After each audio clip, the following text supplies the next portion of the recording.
This plant made us picky.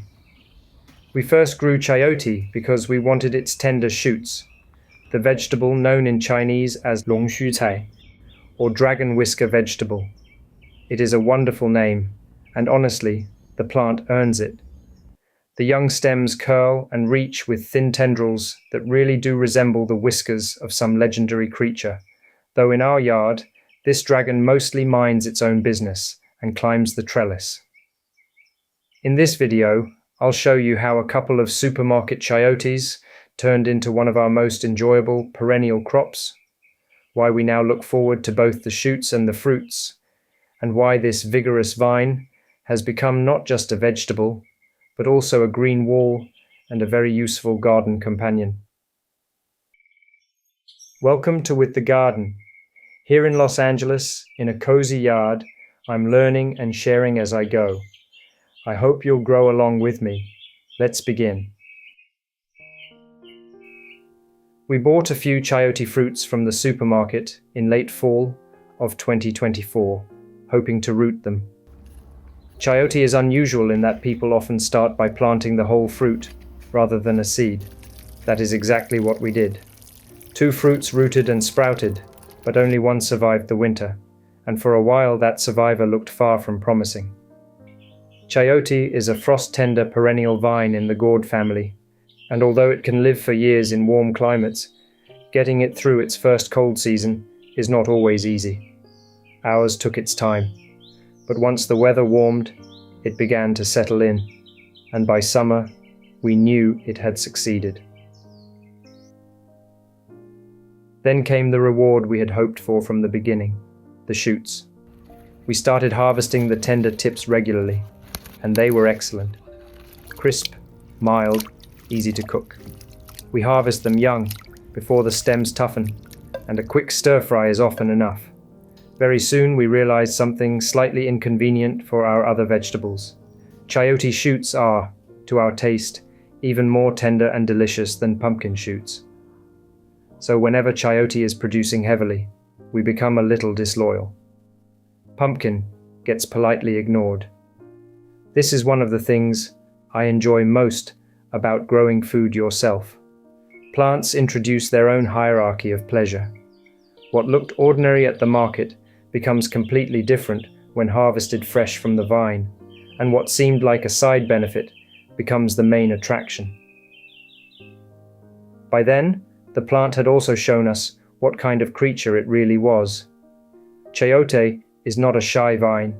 It likes support, warmth, and room to run, and without pruning, it can grow very long, easily covering a trellis, fence, or arbor.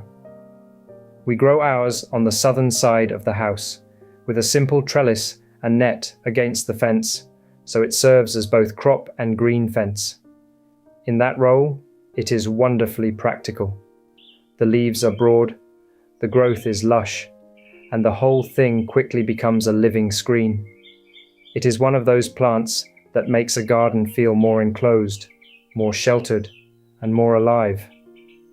And because it is perennial, at least in a mild climate, it offers the pleasure of not starting from zero every year, even though some leaves may turn brown and dry in cold weather. Plant it once, guide it well, and it can keep giving. Later in the year, another surprise arrived.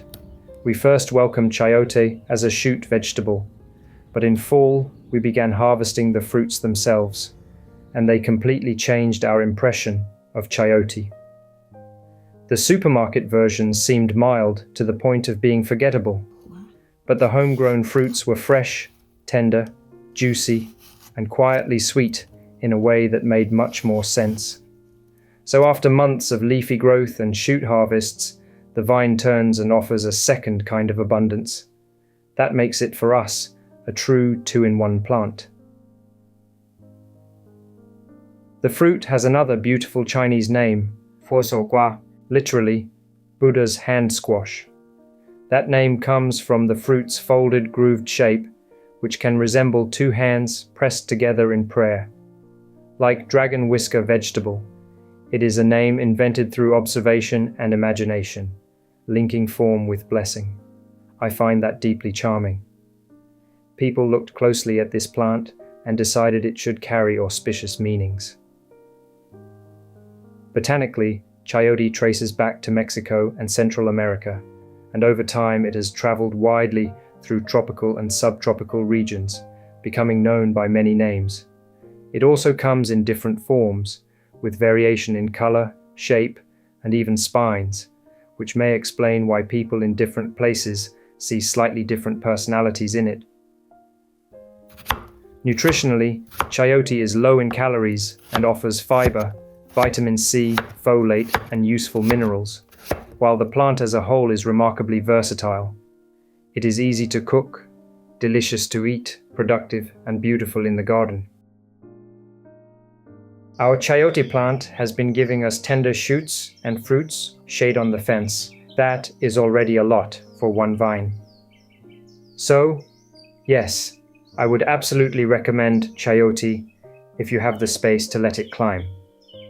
We have guided some of its branches upward toward the roof of our home office, hoping its leaves will provide shade during summer. Last year that attempt did not succeed, as all the branches that reached the roof withered. We are trying again this year.